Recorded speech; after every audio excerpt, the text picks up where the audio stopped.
له وأشهد أن محمدا عبده ورسوله لا نبي بعده اللهم صل وسلم وبارك على محمد وعلى آله وصحبه أجمعين فيا عباد الله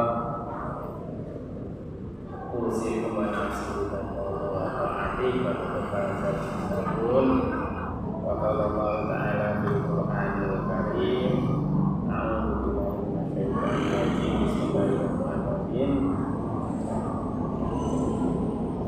ومن يتق الله يجعل له مخرجا ويرزقه من حيث لا يحتسب Subhanallahul azim. Jamaah pengajian Jumat malam Masjid Sapangan dan kami hormati. Pertama dan paling utama kita panjatkan satu syukur kehadirat Allah Subhanahu wa taala yang mana dengan segala nikmat Allah Subhanahu wa taala yang tidak dapat kita hitung saking banyaknya ini, termasuk nikmat keimanan, nikmat keislaman sekaligus nikmat kesempatan kita dapat berkumpul bermuajahah di masjid kita yang tercinta, Masjid Sapangan, dan dalam hal tolabul ilmi. Tujuannya adalah tolabul ilmi, di mana Rasulullah SAW bersabda, tolabul ilmi fardhun ala kulli muslim. Menuntut ilmu itu wajib bagi setiap kaum muslim.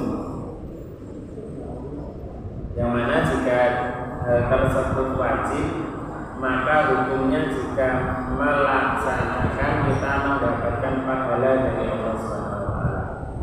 Namun apabila meninggalkan tanpa uzur yang syar'i, maka kita termasuk orang yang berdosa karena tidak mau untuk menuntut ilmu.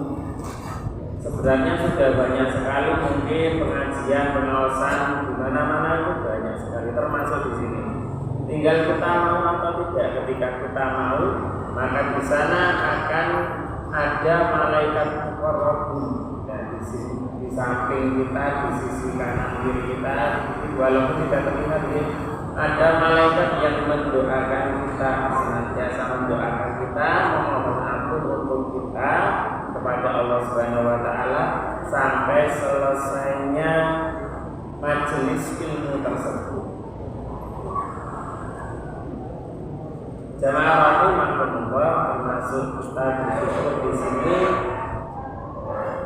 dari nikmat-nikmat yang mungkin tidak pernah kita sadari. Nikmat Allah yang banyak tersebut salah satunya adalah ketika kita bangun tidur, jamaah rahimakumullah, ternyata pertama kali yang kita lakukan ternyata membuka mata Bapak Ibu.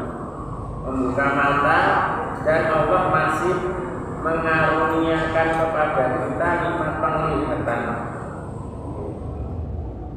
Bisa melihat warna-warna yang ada di dunia, bisa melihat anak, mungkin istri ataupun suami dan lain sebagainya.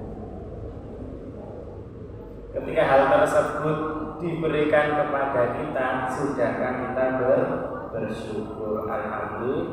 Alhamdulillah. Ketika kita bangun tidur, kemudian tangan kita gerakkan, ternyata masih bisa bergerak Bapak Ibu. Di samping itu, di sisi lain ada beberapa saudara kita, mohon maaf, ternyata geraknya tidak begitu leluasa karena mungkin ada cobaan kepada beliau. Kita alhamdulillah tangannya masih utuh dan masih bisa untuk rileks. Ternyata tangannya masih utuh. Alhamdulillah. Ketika kita bangun tidur, ternyata Bapak Ibu yang dirahmati oleh Allah, kita masih tidur di atas kasur. Allah masih mengkaruniakan kepada kita, memberi nikmat kepada kita, nikmatnya tidur di atas kasur. Kalau tidur di atas kasur. Padahal di samping itu ada loh saudara kita, sesama muslim. Ternyata bahkan tidur itu tidak memakai kasur, Bapak Ibu yang dirahmati Allah. Bahkan tidurnya itu di emper tubuh. Tidurnya di emper tubuh. Kita alhamdulillah masih tidur di atas kasur yang empuk. Alhamdulillah. Ini nikmat Allah yang perlu kita syukur. Kemudian setelah itu Bapak Ibu yang dirahmati oleh Allah, ternyata setelah kita hendak bangun, hendak bangun dan ternyata kaki kita gerakkan, kaki kita bisa menapak di atas lantai, merasakan dinginnya lantai dan kita bisa berdiri tegak, bisa berjalan berdiri tegak, kaki ini bisa masih luas begitu. Dan ternyata mohon maaf, di sisi lain ada loh saudara muslim, sesama muslim kita ternyata mohon maaf bahkan untuk berdiri saja tidak sanggup. Sampai sekarang itu masih diberi ujian oleh Allah Subhanahu wa taala, tidak bisa bangun alias lumpuh. Beliau ya sholat, beliau juga menyembah Allah Subhanahu wa taala. Namun Allah melebihkan kepada kita, memberi nikmat kepada kita. Apakah kita sudah menyadarinya? Kita harusnya bersyukur. Alhamdulillah ternyata Allah memberi nikmat yang sangat banyak kepada kita semuanya. Setelah itu bangun tidur, Masya Allah ternyata kita masih diberi nikmat karunia oleh Allah untuk bangun pada waktu subuh. Bangun pada waktu subuh, dengar azan subuh, ternyata kita pertama kali setelah itu kita ke kamar mandi Bapak Ibu untuk buang hajat. Nikmatnya buang hajat itu Masya Allah. Panjenengan tidak bisa buang hajat, pangapunten itu bayarnya mahal sekali. Harus ke rumah sakit, harus periksa dokter dan lain sebagainya. Gara-gara tidak bisa buang hajat. Nah, gitu. Makanya kita diberi nikmat oleh Allah ini, kita bersyukur dengan kesyukuran yang alhamdulillah, ya Masya Allah, ternyata Allah memberi kita nikmat yang luar biasa sekali. Makanya ketika masuk kamar mandi itu dengan cara bagaimana berdoa. Allahumma inni a'udzubika minal khubuthi wal khaba'ith. Kan begitu. Itu termasuk bentuk kesyukuran kita senantiasa mengingat Allah Subhanahu wa taala dimanapun kita berada. Ternyata Allah Subhanahu wa taala masih memberikan kita kesempatan untuk mendengarkan azan subuh. Walaupun begitu ternyata saudara kita, mungkin tetangga kita, mungkin adik ataupun kakak kita, mungkin yang usianya yang lebih muda sudah tidak diberi kesempatan untuk mendengarkan azan subuh alias mohon maaf meninggal dunia. Kita alhamdulillah masih diberi kesempatan untuk itu. Dan ternyata yang kita lakukan setelah itu kita mengambil air wudu. Dengan air wudu tersebut gugurlah dosa-dosa yang kita laksanakan dari tangan, membasuh tangan. Dengan basuhan air wudu tersebut tangan kita melakukan dosa apa ternyata? Nah itu gugur. Mulut kita yang mungkin berbicara mungkin kasar atau kotor begitu gugur dosanya. Wajah kita yang mungkin melihat dengan syahwat lawan jenis misalnya, atau mungkin melihat yang tidak diperkenankan oleh Allah, itu gugur dosanya begitu dan lain sebagainya. Termasuk kaki kita melangkah kemana? Ternyata dengan wudu tersebut gugur dosa kita. Ini nikmat Allah Subhanahu wa taala, menunjukkan bahwasanya Allah itu Al-Ghafur, Allah itu Maha Pengampun. Dosa yang kita lakukan akan diampuni oleh Allah Subhanahu wa taala asalkan kita mau bertaubat, diberi kesempatan oleh Allah Subhanahu wa taala.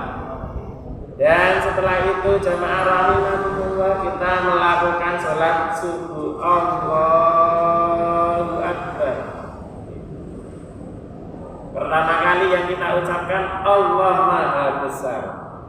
Tidak ada yang lebih besar dari Allah Subhanahu wa taala. Masalah yang ada di dunia, kemudian harta kita kecil di hadapan Allah Subhanahu wa taala.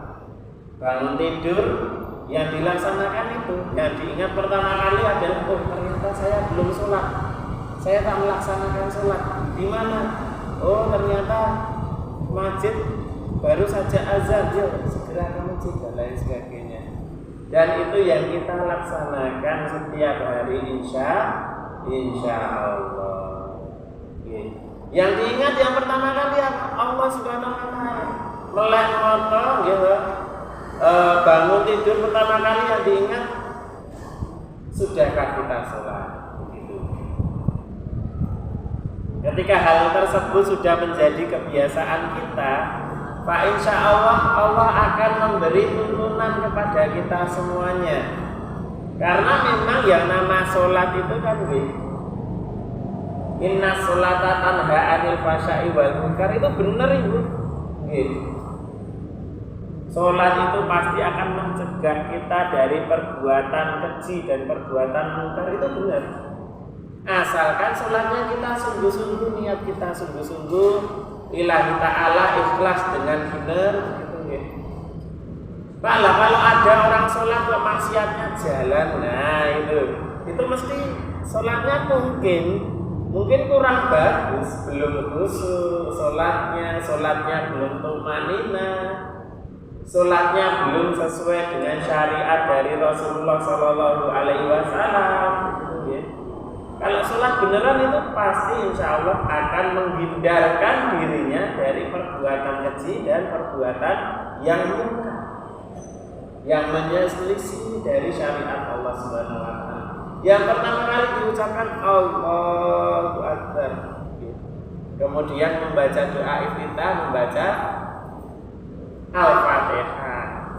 A'udzubillahi minasyaitonir rajim. Bismillahirrahmanirrahim. Alhamdulillahi rabbil alamin. Ar-Rahmanir Rahim. Maliki yaumiddin. Iyyaka na'budu wa iyyaka nasta'in. Ihdinas siratal mustaqim. Siratal ladzina an'amta 'alaihim ghairil maghdubi 'alaihim waladdallin. Kalau kita resapi itu maknanya dalam sekali Bapak Ibu yang dirahmati Allah. Dari surat Al-Fatihah saja itu bisa memberikan kita itu petunjuk. Oh ternyata Islam itu agama yang lurus, agama yang hak. Yang pertama kali diucapkan adalah Alhamdulillahirabbil alamin. Segala puji bagi Allah Tuhan semesta alam. Yang namanya ilah itu Tuhan yang berhak disembah, Tuhan yang senantiasa memelihara kita, Tuhan yang senantiasa memberikan pertolongan kepada kita, yang maha pengasih lagi maha penyayang. Ar-Rahmanir Rahim kan. Ketika kita membacanya, kita memaknainya dalam hati yang sangat dalam kalbu kita, gitu. Maka kita akan menemukan Allah, walaupun kita tidak bisa melihatnya, kan gitu. Yang pertama kali orang bertawaf kan alladzina yu'minuna bil ghaib, kan begitu. Yang ghaib ini yang pertama kali Allah bisa kita lihat, tetapi Allah ada. Itu yang harus kita yakini pertama kali. Sebagaimana ini listrik, Bapak Ibu yang dirahmati oleh Allah, listrik bisa menyalakan lampu, bisa menghidupkan kipas dan lain sebagainya. Kalau secara fisik mungkin listrik kita nggak bisa melihat secara fisik ya, tetapi kita bisa merasakan. Bapak Ibu kalau ingin merasakan listrik gitu, ternyata ada kabel yang terkelupas dialiri listrik gitu, coba panjenengan pegang. Nah, walaupun nggak terlihat yang panjenengan pegang itu kabel itu, cuma terkelupas. Cobi, yo, istilahnya apa namanya, uji nyali. Akhirnya apa? Tersetrum tenan itu. Kalau nggak percaya, tapi kalau percaya itu ada listrik, oh bagaimana caranya? Jangan sampai kita tersetrum, nah begitu. Nah, bisa pakai sendal mungkin, pakai kaos tangan atau mungkin yang lainnya, begitu dan lain sebagainya. Nah itu walaupun fisiknya itu tidak kita lihat, tetapi kita yakin.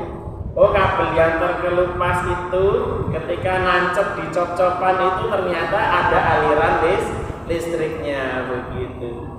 Itu dari ciptaannya Allah Subhanahu wa taala, bentuk dari ciptaannya. Apalagi Sang Maha Pencipta.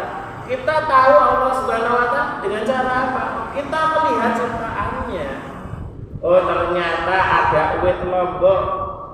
Itu ternyata lombok tersebut pada hari ini baru muncul.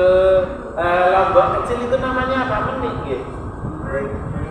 Cemprit guys, itu kecil masih hijau, kemudian membesar jadi lombok hijau, kemudian menjadi merah gitu. Itu adalah tanda kekuasaannya Allah Subhanahu wa taala. Siapakah yang membuat warna dari lombok tersebut menjadi merah? Nah itu adalah bentuk kita makrifat kepada Allah Subhanahu wa taala, mengenali. Makrifat itu mengenali Allah Subhanahu wa taala. Beliaulah Allah Sang Pencipta seluruh alam. Makanya kita ketika melihat hal tersebut, muaranya nanti akan kita temukan satu. Kita menemukan Allah Subhanahu wa taala tanpa kita harus melihatnya. Makanya di sini nanti akan muncul yang namanya sifat ihsan. Ihsan itu Bapak Ibu yang dirahmati oleh Allah adalah bentuk sifat ketika kita seakan-akan melihat Allah walaupun kita tidak bisa melihat, tetapi ketika hal tersebut tidak mampu, kita menyadari sebenar-benarnya Allah itu melihat kita. Karena Allah itu mempunyai sifat Asmaul Husna itu Al-Basir, yang maha melihat, sehingga segala aktivitas kita ketika kita menyadari bahwasanya Allah maha melihat, mau melaksanakan maksiat, ada Allah Subhanahu wa taala. Kita mau sembunyi di bawah loteng pun tetap ada Allah Subhanahu wa taala yang maha melihat. Makanya Bapak Ibu yang dirahmati oleh Allah, hal tersebut bisa menghindarkan kita dari perilaku maksiat. Syukur kita setelah kita bisa sholat subuh, Bapak Ibu yang dirahmati oleh Allah, ternyata apakah kita sudah menyadari sampai sekarang Allah masih memberikan kita kesempatan untuk hidup di dunia. Alhamdulillah.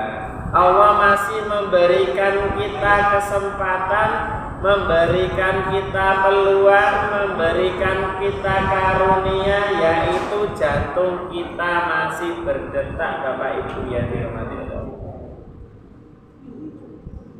Jantung yang berdetak ini ternyata tidak pernah kita suruh, tidak pernah kita perintah, dia tetap berdetak terus. Walaupun kita tidur, walaupun kita tidak sadar, walaupun kita tidak mengetahuinya, jantung tetap berdetak terus sampai Allah memberikan batas waktu yang ditentukan. Kapan itu? Yang itu terjadinya kiamat sugro. Jantung akan berhenti. Kiamat sugro. Apa itu? Ya kematian itu sendiri. Kematian termasuk kiamat sugro. Tersebut, Bapak Ibu yang dirahmati oleh Allah, ini nikmat Allah yang diberikan kepada kita. Allah masih memberikan kita karunia, jantung tetap berdetak, paru-paru tetap melaksanakan kerjanya, masih bergerak. Siapa yang memerintah paru-paru? Apakah kita? Ternyata tidak. Allah Subhanahu wa Ta'ala yang memberikan perintah yang dapat menggerakkan paru-paru kita. Dan Masya Allah, ternyata ketika kita pelajari, ini luar biasa Bapak Ibu yang dirahmati oleh Allah. Tempat bertukarnya oksigen dan karbon dioksida di sini, ternyata udara yang di sekitar kita itu tidak sepenuhnya oksigen Bapak Ibu. Gitu. Ada gas beracunnya, ada amoniaknya, ada gas nitrogennya. Tetapi Allah Subhanahu wa Ta'ala membuat kita menghirupnya itu bisa dipilih, yang disaring dalam paru-paru itu hanya oksigen saja. Kemudian kita bisa mengeluarkan karbon dioksida. Gitu. Loh, sekian orang begitu mengeluarkan karbon dioksida semuanya, kenapa kok oksigen tidak habis-habis begitu? Ini Masya Allah, ini karunia dari Allah Subhanahu wa Ta'ala. Coba bayangkan di sini. Mohon maaf, ketika kita itu di sini itu ternyata oksigennya bayar berapa ribu ya uang yang harus kita keluarkan. Ternyata oksigen diberikan kepada kita gratis Bapak Ibu. Dan seluruh yang ada di sini mungkin Bapak Ibu yang di sini kan menghadap ke saya, Bapak Ibu mengeluarkan karbon dioksida dan saya menghirup udara tersebut. Dan ternyata saya itu masih bisa memilah oksigen yang saya hirup. Masya Allah. Dan tersebut ini karunia Allah Subhanahu wa Ta'ala. Panjenengan menghadap ke sini mengeluarkan karbon dioksida, tetapi Allah masih memberikan kesempatan saya untuk bernafas. Kemudian Bapak Ibu yang dirahmati oleh Allah, ternyata nikmat yang luar biasa yang selanjutnya yang mungkin tidak diberikan kepada manusia yang lain adalah nikmat menjadi orang Islam. Menjadi orang Islam ini beruntung Bapak Ibu. Sangat beruntung sekali menjadi orang Islam, karena hal tersebut menjadi peluang kita untuk masuk ke surga kelak. Dan tersebut, bagaimana orang yang tidak Islam sudah tidak punya harapan Bapak Ibu yang dirahmati oleh Allah, kecuali Allah memberikan dia hidayah, kecuali Allah memberikan dia petunjuk. Ya. May yahdihillahu fala mudhillalah, kan seperti itu. Barang siapa yang mendapatkan petunjuk dari Allah Subhanahu wa Ta'ala, tidak ada orang yang dapat menyesatkan dia. Kalau memang sudah ditakdirkan menjadi orang Islam begitu, mungkin sebelumnya dia belok, menyimpang dan lain sebagainya, Allah memberikan dia kesadaran untuk kembali ke jalan yang lurus. Makanya Bapak Ibu yang dirahmati Allah, menjadi orang Islam itu bukan pilihan tetapi karunia ternyata bagi kita.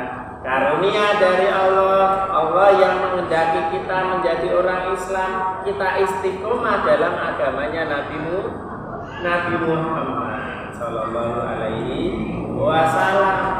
Ternyata ada loh, mohon maaf, orang Islam yang tadinya dia Islam kemudian pingguh ataupun tertarik hatinya karena gara-gara mendapatkan sedikit rezeki dari non muslim, dia ikut menjadi non muslim. Itu ada.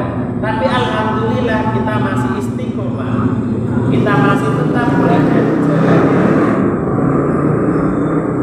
Salawat dan salam kita haturkan kepada Nabi agung kita, Nabi Muhammad Sallallahu Alaihi Wasallam, yang mana dari beliaulah kita bisa untuk mengamalkan ajaran agama Islam ini.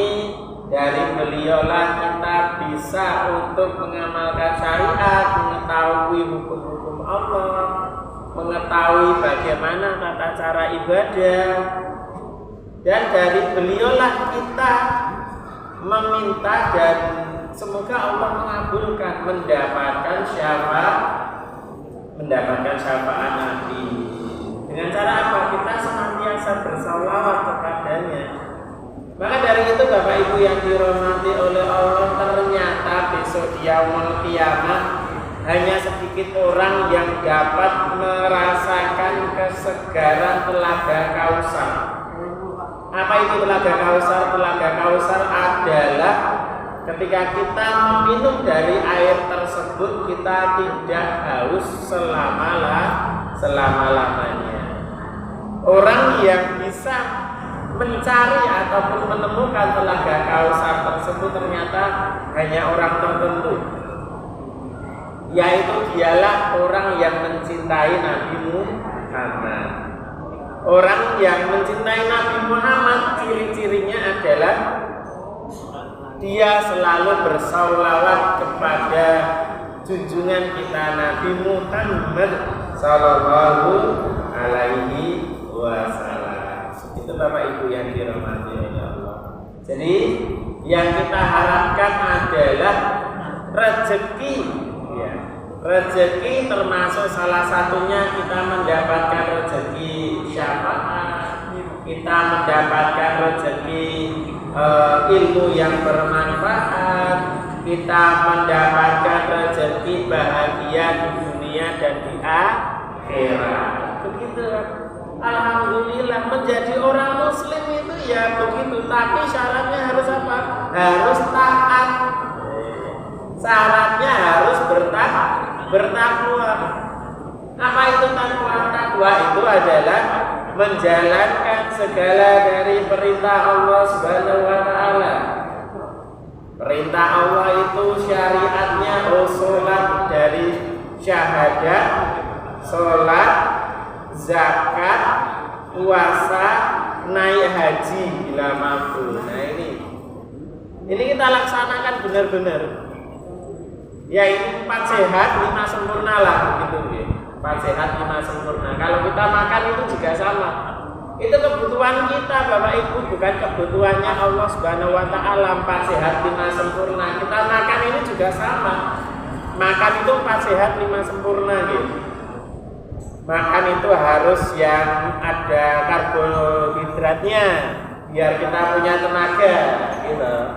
Nasi atau singkong gitu atau roti gitu, alhamdulillah sudah dapat gitu snack. Kemudian makan itu ada sayur gitu, sayur.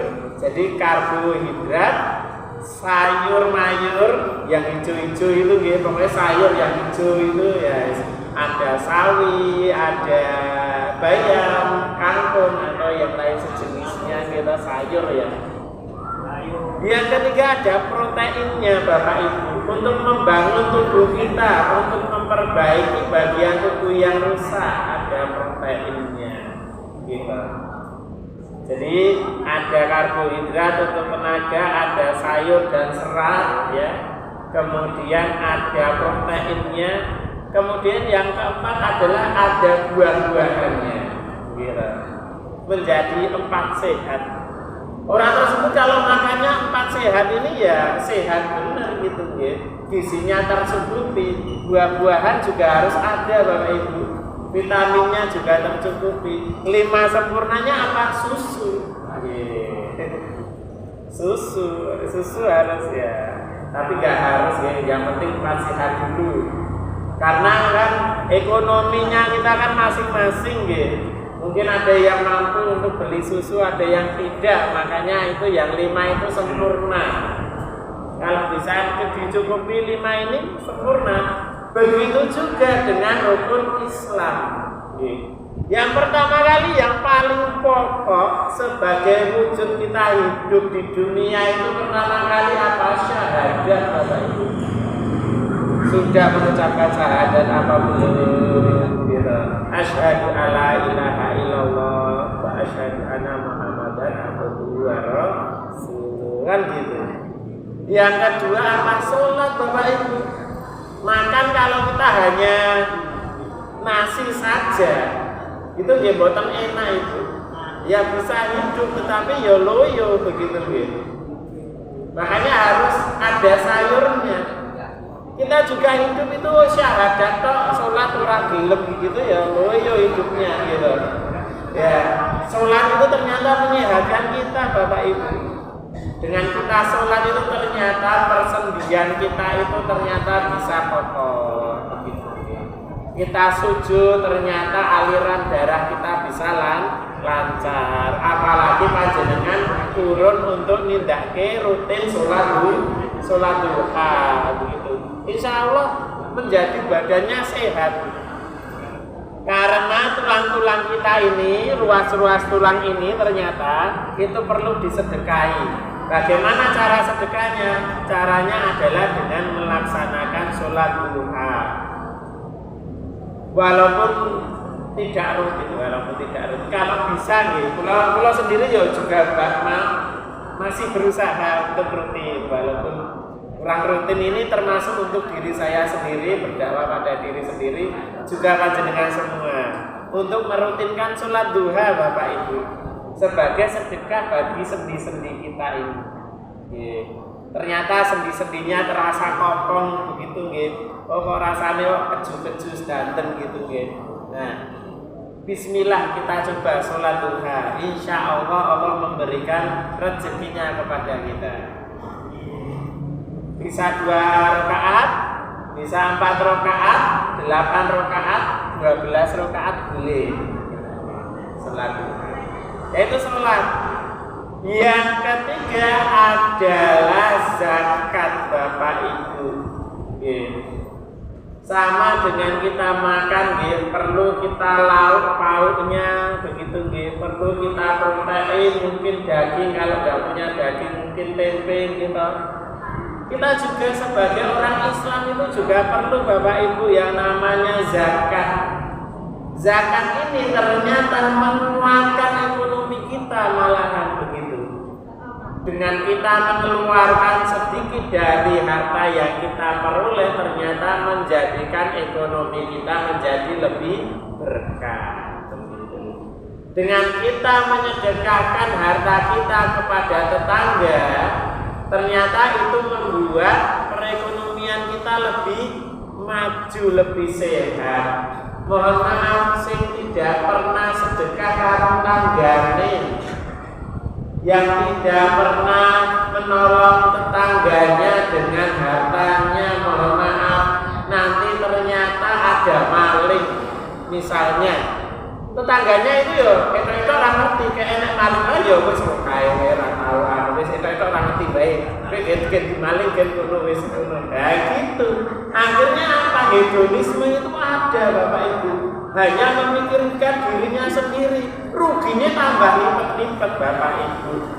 Dia seharusnya dia bisa gitu zakat kepada tetangganya, begitu ternyata ada yang maling, ada yang mohon maaf mencurigakan di depan rumahnya, tetangganya melihat, ayo mas kowe ngapa ning ngono mas, maling pun wedi ibu.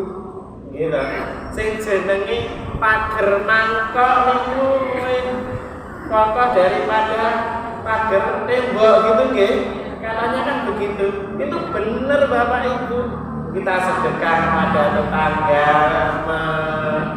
menolong tetangga kita gitu. Insya Allah itu menjadi hidup kita lebih berkah, menjadikan hidup kita lebih nikmat insya Allah. Dan selain itu ternyata kalau kita kesusahan begitu Bapak Ibu, yang dimintai tolong pertama kali itu siapa? Ternyata juga tetangga kita. Ternyata kita kesusahan, misalnya mungkin ada anggota keluarga yang sakit begitu. Mungkin ada anggota kita punya kena musibah. Mungkin yang pertama kali yang nolong itu tetangga, Bapak Ibu. Kenapa tuh Pak De? Oh ini loh, ini Bapak ini gerah ini ini segera dibawa ke RS. Oh iya, kula supirane Pak De, dan lain sebagainya. Gitu kan, itu nikmatnya bertetangga.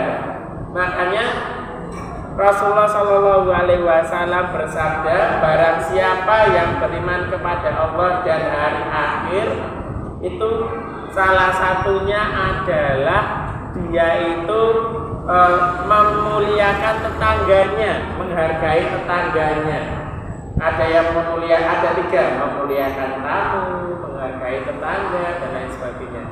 Dan salah satunya itu adalah Fariukrim jarohu, gitu, memuliakan tetangganya. Bahkan Rasulullah SAW itu bersabda, ketika kita itu memasak dan ternyata aromanya tercium oleh tetangga kita, maka disunahkan memberikan sedikit makanan kepada tetangga kita yang mencium baunya tersebut. Makanya kalau masak itu kalau bisa berbuah kuai sing akeh ya gitu.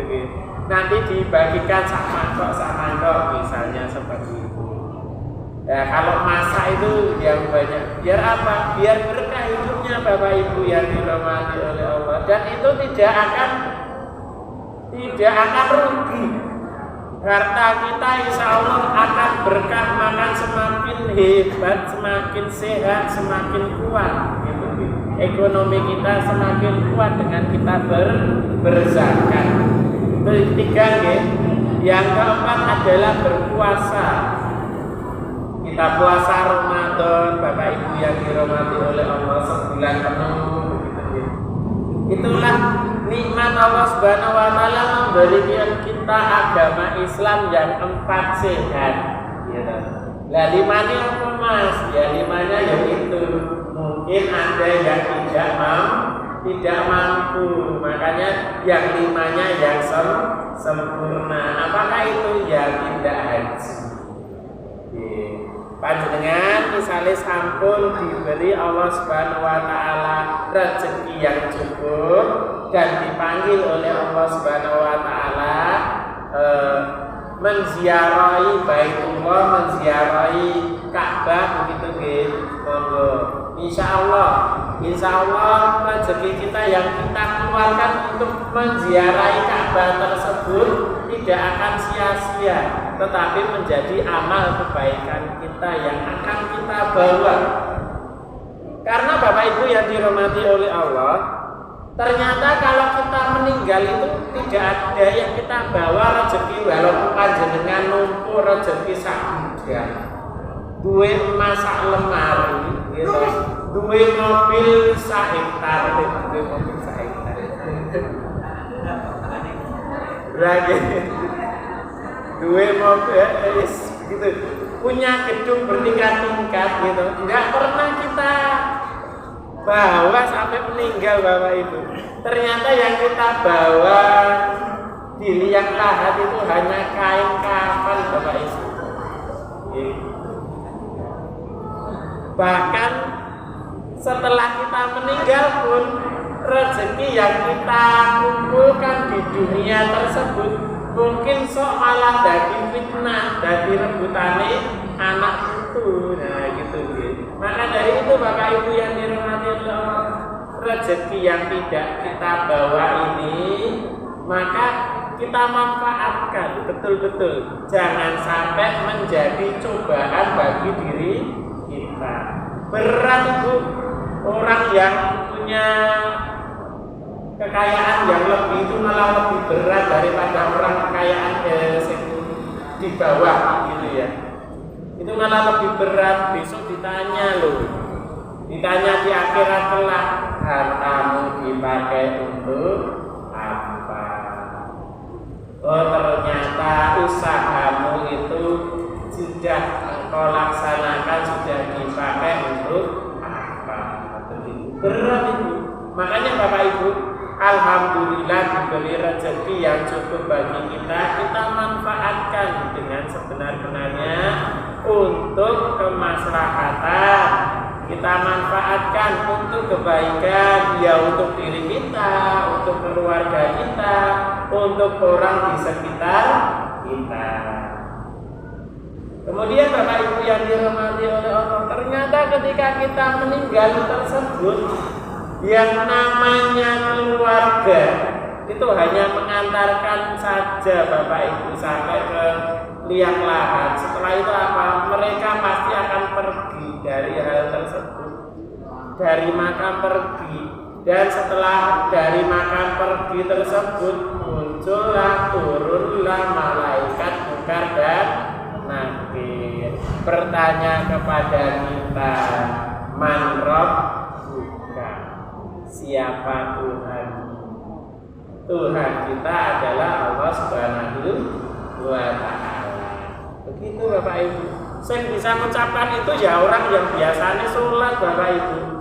Wong sing ora tau sholat tak kira nggih mboten saged ngucapi man rabbuka, Tuhanmu sapa? Mingkem mawon wong ya pun meninggal gitu. Gak bisa, gak tahu. Besok itu di akhirat itu ditanya, besok di alam barzah itu ditanya man rabbuka, yang penting dia hidup sampai sekarang, yang penting dia itu bisa menikmati kehidupannya, tidak pernah menghiraukan apapun, yang dihiraukan hanya dunia saja. Yang pertama kali malaikat munkar nakir akan bertanya, man rabbuka, siapa Tuhanmu? Tuhan kita adalah Allah. Tidak bisa menjawab, sudah siap ular sakor di dekatnya yang akan menggerogoti tubuhnya. Sakit Pak, sakit sekali. Maka di alam kubur itu hanya ada dua Bapak Ibu. Yang pertama nikmat kubur, yang kedua adalah siksa kubur. Itu gak iso jawab. Man rabbuka gak iso jawab, Tuhanmu siapa? Oh dhisik wong senengane ngombe-ngombe minuman-minuman keras, man rabbuka ciu. Ya, gitu. Lah ora aku senengane ngombene ciu. Ya, gitu. Kemudian pertanyaan selanjutnya, man nabiyuka? Siapa nabimu? Nabinya gak bisa jawab. Nabimu siapa? Kalau orang Islam sudah jelas. Siapa nabimu? Nabiku Muhammad. Begitu. Sudah jelas karena dia selalu sholat, selalu diucapkan dalam tahiyat. At-tahiyatu lillah wa sholawatu wa thayyibat. Assalamu alaika ayyuhan nabiyyu wa rahmatullahi wa barakatuh. Assalamu alaina wa ala ibadillahis sholihin. Nah, ketemu di sini. Asyhadu alla ilaha illallah wa asyhadu anna Muhammadan abduhu wa rasuluh. Ditambahin lagi selawat. Allahumma sholli ala Muhammad wa ala ali Muhammad kama shallaita ala Ibrahim wa ala ali Ibrahim wa barik ala Muhammad wa ala ali Muhammad kama barakta ala Ibrahim wa ala ali Ibrahim fil alamina innaka hamidum majid. Pasti hafal ketika ditanya siapa nabimu, langsung mantap Nabi Muhammad, karena tiap hari dia baca terus. Minimal loh, ini tiap hari dibaca terus, itu minimal subuh 1 kali pas tahiyat gitu, zuhur 2 kali gitu, kemudian asar 2 kali, maghrib 2 kali, isya 2 kali. Jumlahnya berapa? jumlahnya 9 kali minimal. Karena tahiyatnya 9 kali begitu. Di luar itu selalu mengucapkan terus lebih dari hal tersebut begitu. Makanya mantep ketika ditanya malaikat mungkar dan nakir, siapa nabimu begitu. Wah, nabinya karena sering nonton sinetron Aldebaran. Siapa nabimu? Aldebaran ya. Langsung ular sakor nyakot begitu.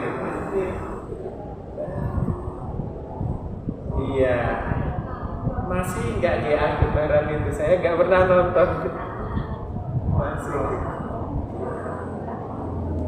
Kemudian Bapak Ibu ditanya lagi Bapak Ibu, kita buka apa kitabmu? Kita sebagai umat Muslim jelas mergane setiap hari maca Quran, langsung yakin. Bahkan Bapak Ibu yang dirahmati oleh Allah, Al-Quran akan menjadi saksi bagi kita di yaumul qiyamah nanti. Kalau kita sering membaca Al-Quran, Al-Quran akan menjadi pelita, akan menjadi cahaya di kuburan kita nanti. Kalau kita sering membaca Al-Quran, karena sering moco setiap ba'da subuh moco Al-Quran. A'udzu billahi minasyaitonir rajim. Bismillahirrahmanirrahim. Alif lam mim. Dzalikal kitabul la raiba fihi hudal lil muttaqin. Ya gitu. Maka Al-Qur'an akan menjadi saksi bagi kita. Apa kitabmu? Jawab dengan yakin, kitabmu Al-Qur'an. Bukannya malah apa kitabmu? Karena sering baca Quran, Qurannya Sindo misalnya, ya kitabku adalah Sindo, ya, gitu ya. Atau mungkin yang lain begitu. Apa kitabmu, gitu ya? Kitabku adalah komik lah, stabak gitu.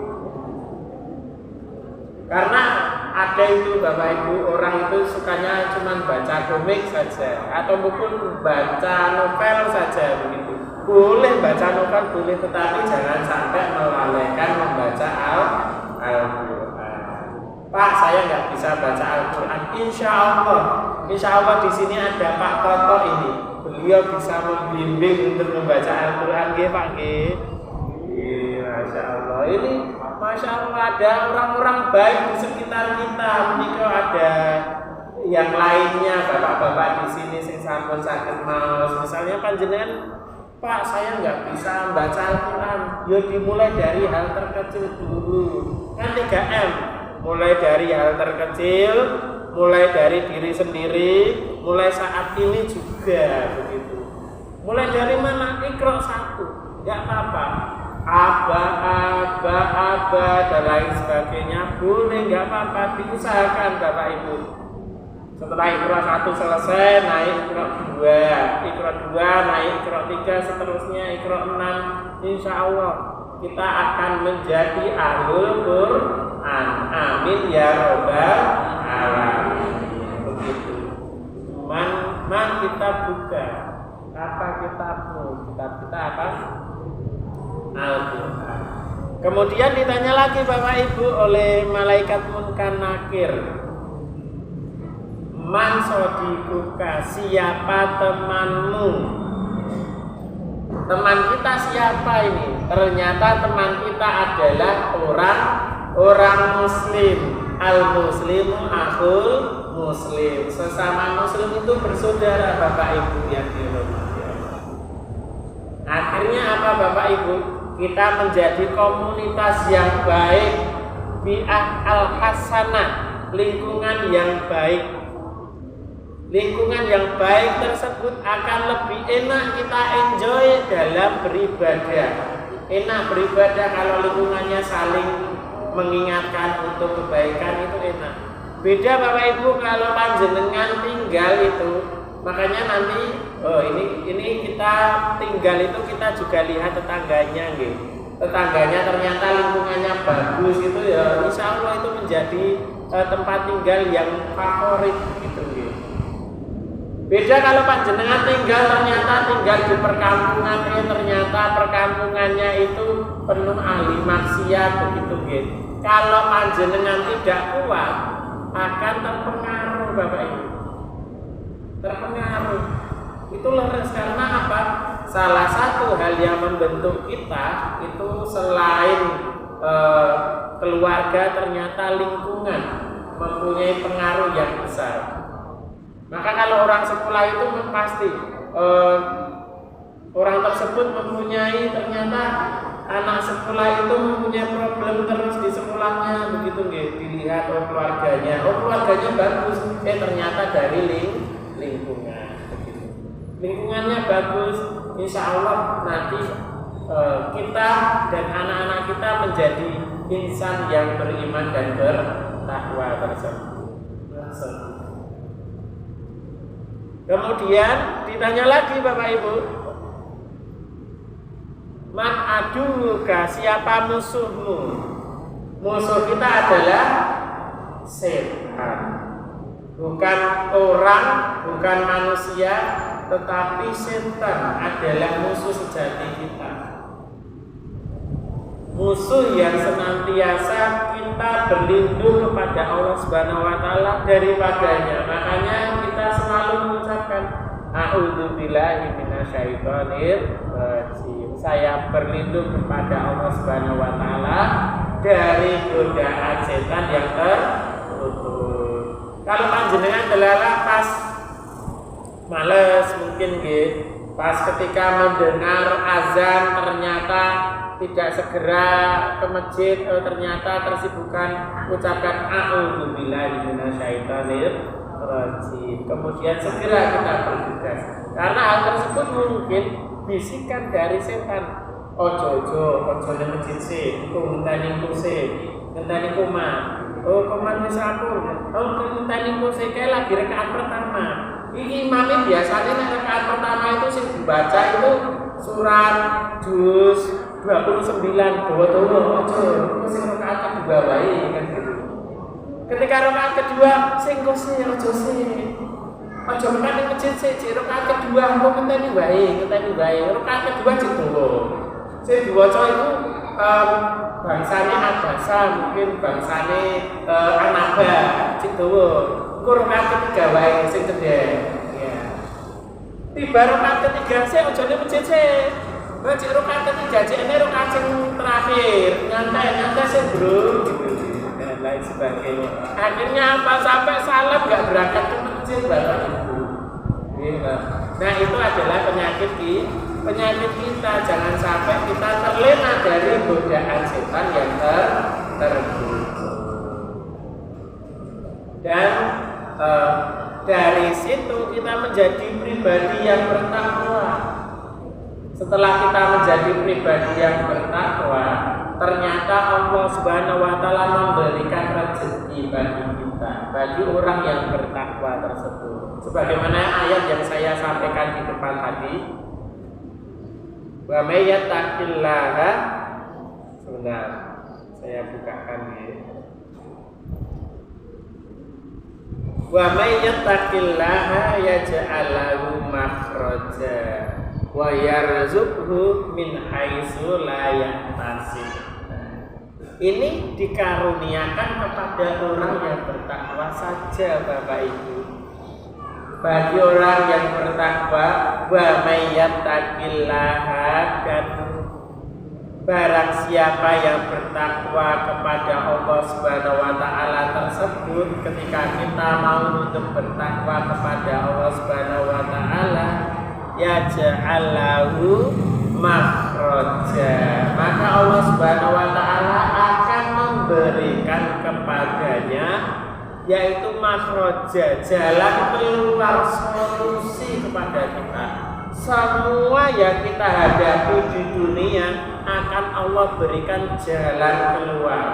Selain itu diberikan oleh Allah Subhanahu wa taala wa yarzuqhu min haitsu la yahtasib, dan Allah akan memberikan rezeki kepadanya wa yarzuqhu, min haitsu la yahtasib, dari arah-arah yang tidak disangka-sangka. Tapi syaratnya satu Bapak Ibu, syaratnya adalah bertakwa. Bertakwa itu tadi menjalankan segala perintahnya dan menjauhi dari apa yang dilarang oleh Allah Subhanahu wa taala. Itu syarat mutlaknya. Insya Allah kita diberi rezeki oleh Allah Subhanahu wa taala yang bahkan melimpah begitu. Melimpah karena apa? Karena kita bertakwa kepada Allah Subhanahu wa taala. Mungkin itu dulu yang dapat kami sampaikan. Ada pertanyaan Bapak Ibu? Ada? Bila tidak ada, mari kita berdoa. Bolehlah Bapak Ibu mengamini nanti nggih. Monggo berdoa bersama-sama adik-adik. Monggo. Ayo anak-anak kita amini nggih. A'udzubillahi minasyaitonir rajim. Bismillahirrahmanirrahim. Alhamdulillahirabbil alamin. Hamdan syakirin, hamdan na'imin, hamdan yu'afini amal wa yukafi masudah. Ya Rabbana lakal hamdu kama yanbaghi li jalali wajhika wa 'azimi sultanik. Allahumma ighfir lil muslimina wal muslimat wal mu'minina wal mu'minat al ahya'i wal amwat innaka sami'un qaribun da'wati ahadil hajati rahmatika ya arhamar rahimin. Allahumma ighfir lana wa li ikhwanina alladziina sabaquna bil iman wa la taj'al fi qulubina ghillan lil ladziina amanu rabbana innaka antat tawwabur rahim. Allahumma arinal haqqa haqqan warzuqna ittiba'ah wa arinal batila batilan warzuqna ijtinabah. Rabbana atina fid dunya hasanah wa fil akhirati hasanah wa qina adzabannar wa qina adzabannar wa qina adzabannar. Subhana rabbika rabbil izzati amma yasifun wa salamun alal mursalin walhamdulillahi rabbil alamin wa sallallahu ala nabiyyina Muhammad wa ala alihi wa sahbihi ajmain. Demikian yang dapat kami sampaikan. Billahi taufiq wal hidayah. Wassalamualaikum warahmatullahi wabarakatuh.